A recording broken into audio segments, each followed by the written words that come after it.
তাহলে আমাকে কেউ ভালোবাসেনি।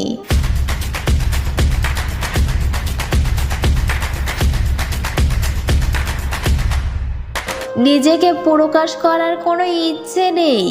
যার প্রয়োজন সে তোমাকে খুঁজে নেবে। আমার আবার কাউকে ছাড়তে হয় না, সবাই আমাকে ছেড়ে যায়। তোমাকে ভালোবাসার ফাঁকে সে অন্য কাউকে ভালোবাসতো।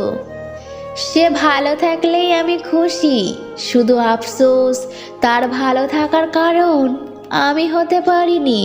হাই আফসোস, দুঃখের মতো সেও যদি থেকে যেত।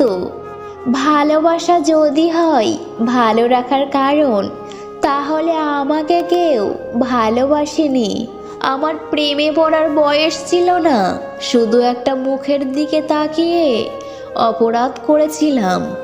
নিজের প্রশংসা নিজের করা ভালো, কারণ বদনাম করার মানুষের অভাব নেই।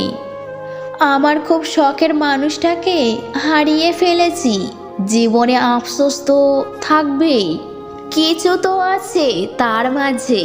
তা না হলে তার মুখ দেখলে আমি কেন এত খুশি হয়ে যাই।